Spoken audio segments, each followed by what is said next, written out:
Me 21 years old, male, junior in college, majoring in mechanical engineering because my father did and his father did, not necessarily because I possess any natural talent for it. Current situation is dire. Failing thermodynamics for the second time. Professor is a tenured fossil who speaks in riddles and chalk dust. Midterms are approaching like a freight train with cut brakes. Scholarship hangs in the balance.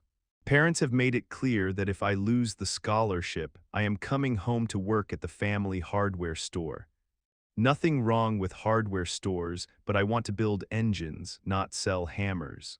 Roommate Marcus is a business major who spends more time networking at bars than opening books. Marcus tells me to just cheat. I cannot cheat, sweat too much when I lie, would definitely get caught and expelled.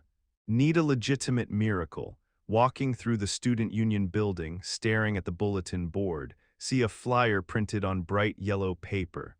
Bold text reads, "Thermodynamics and fluid mechanics tutoring, I make impossible classes passable." Tear off the tab with the phone number. Name on the tab is Alina. Send a text immediately. Expecting some bored grad student who just wants beer money. Receive a reply within 2 minutes. Alina asks for my current grade, my syllabus, and my availability. I tell her I have a 42% average. She replies with, "We have work to do. Meet me at the main library, 3rd floor, table 4, tomorrow at 6 in the evening. Don't be late." Next evening arrives. I am nervous. Gather my heavy textbook, my mess of notes, and a lukewarm coffee. Arrive at the library at 5:55. Table 4 is occupied by a female who looks nothing like the stereotype I had in my head.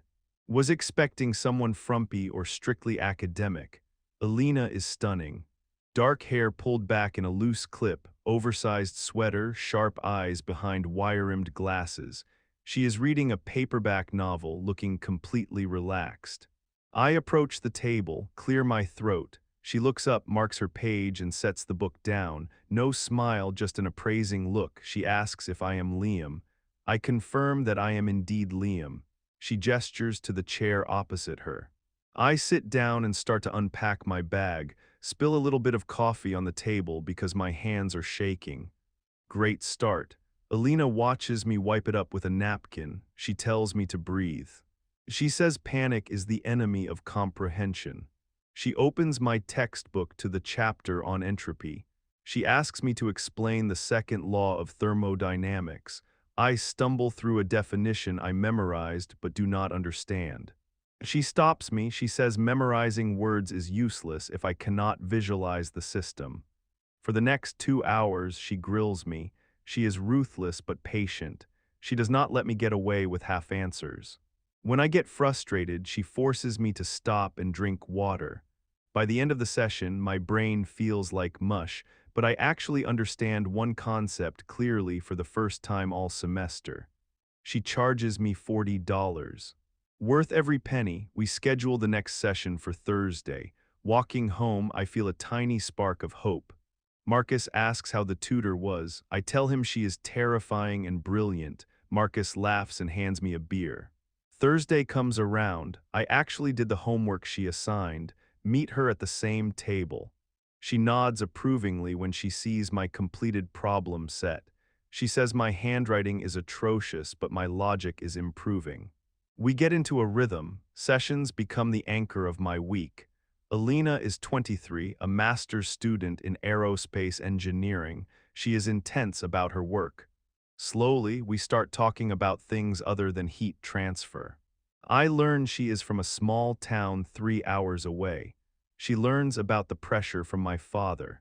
She tells me she tutors because she is saving up to move to the coast after graduation. She wants to work for a major spacecraft manufacturer. Her ambition is palpable. It makes me want to be better, not just at school, but generally. 3 weeks pass. First big exam since hiring her is coming up. I am stressing out. Alina suggests we do a marathon session on the weekend. Library closes early on Saturdays. She invites me to her apartment to study. I try not to read into it. It is strictly professional. Arrive at her apartment complex. It is a quiet place, older building, smells like floor wax. Her apartment is neat, filled with plants and books. She makes tea. We study for 4 hours straight. My brain reaches capacity.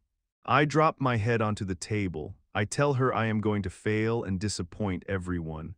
Alina puts her hand on my shoulder. Her touch is electric. She tells me to stop the self-pity.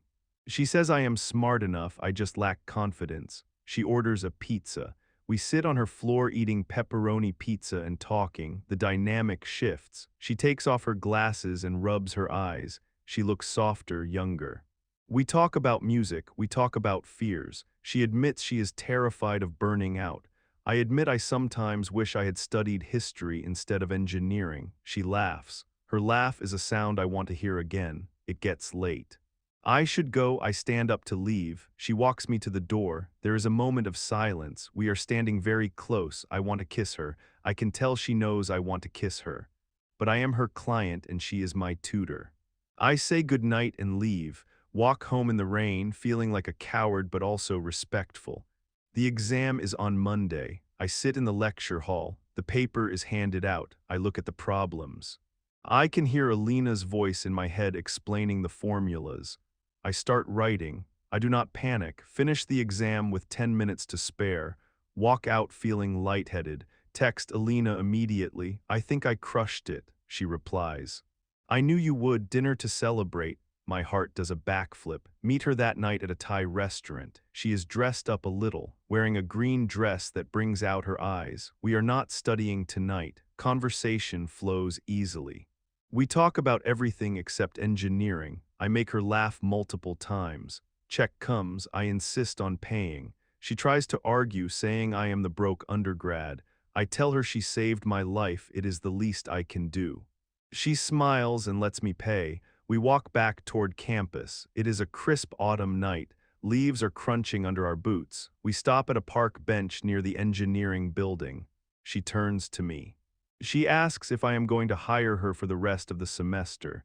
I tell her I definitely need the help. She steps closer. She says she has a rule against dating clients. My stomach drops. She continues. She says rules are made to be broken for exceptional cases. She kisses me. It is the best moment of my life up to this point.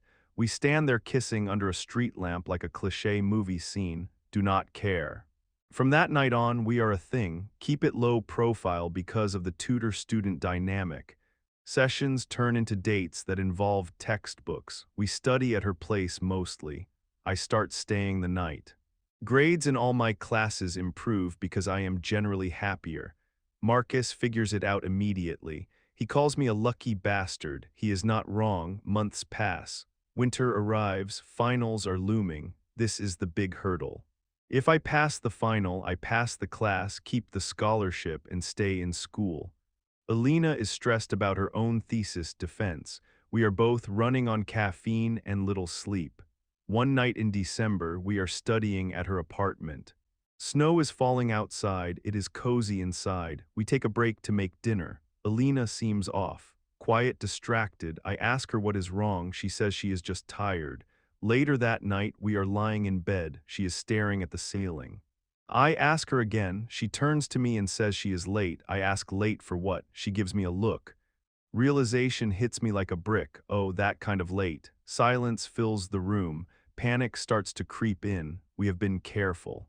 Mostly there was that one time after the party, and maybe that other time. I sit up. I ask if she has taken a test. She says not yet. She is too scared to look. I tell her I will go to the pharmacy right now. It is 2 in the morning. I get dressed and run to the 24-hour drugstore, buy 3 different brands of pregnancy tests. Clerk looks at me with pity, run back to her apartment. Hands are freezing. Alina is sitting on the bathroom floor. I hand her the bag. Wait in the bedroom. Those 3 minutes feel like 3 decades. Listen to the ticking of the clock. Think about my scholarship. Think about my father. Think about her career at the spacecraft company. Door opens. Alina walks out. She is holding the stick. She is crying. I do not need to ask. I hug her. We hold each other for a long time. She says her life is over. She says she cannot finish her master's and raise a baby. She says I am just a kid. That hurts, but she is right. I am 21. I barely know how to do my own taxes. We do not sleep that night. Talk in circles, options, decisions. Neither of us is ready for this. But looking at her, seeing her this vulnerable, something shifts in me. I realize I love her, not just college romance love. Real, heavy, adult love. Morning comes, we have to go to class. We exist in a fog for the next few days. Studying for finals feels impossible. Thermodynamics equations look like alien hieroglyphics. I cannot focus on entropy when my entire universe is expanding. Alina is a wreck. She is morning sick. Trying to hide it from her professors, we have a serious talk on Friday night. She asks me what I want to do. I tell her I am terrified, but I tell her I am not going anywhere. Whatever she decides, I am with her.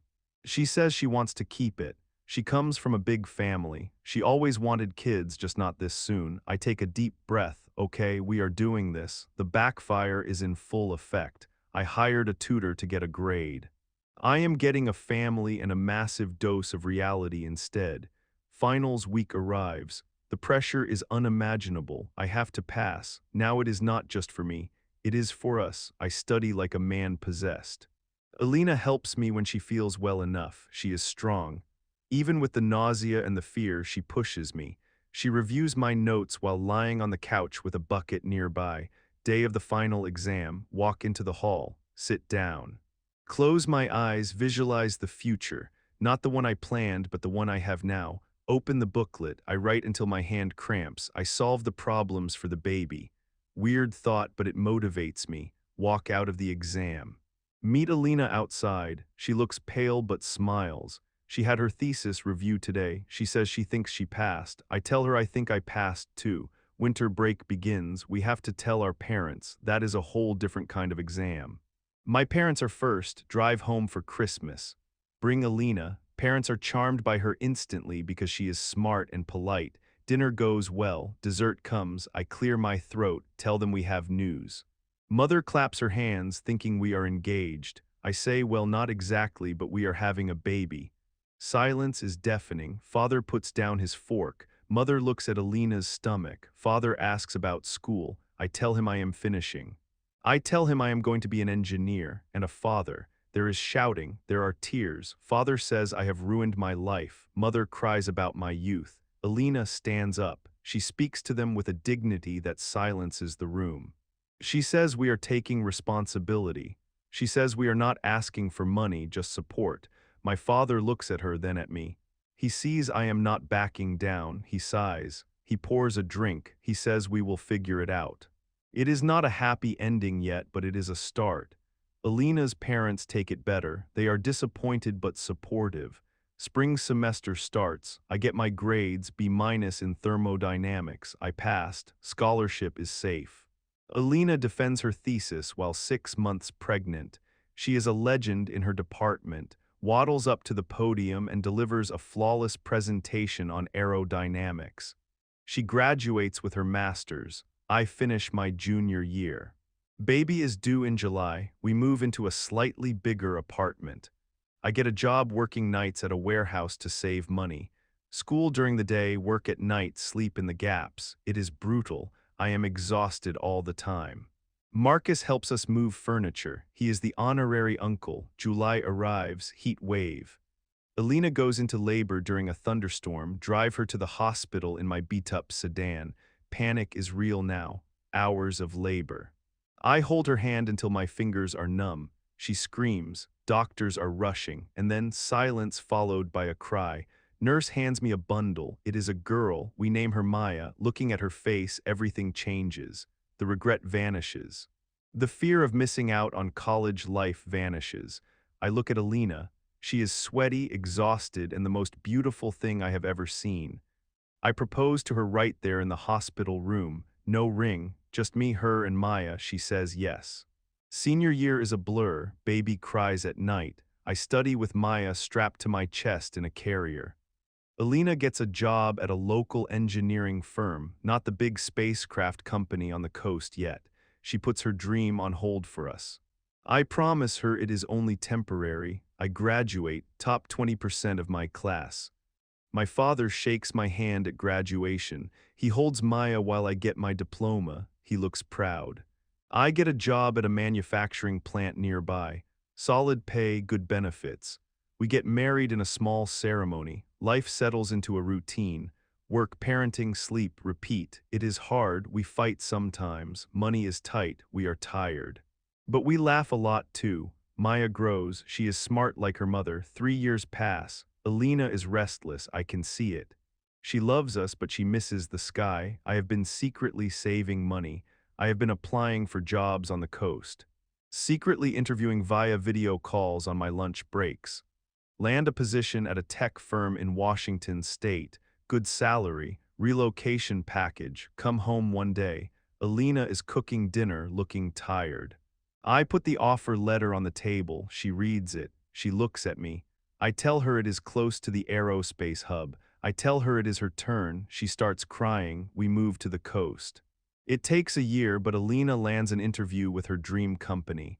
She crushes it, obviously. She gets the job working on satellite propulsion systems. I work my job, pick up Maya from daycare, and cook dinner. We made it work.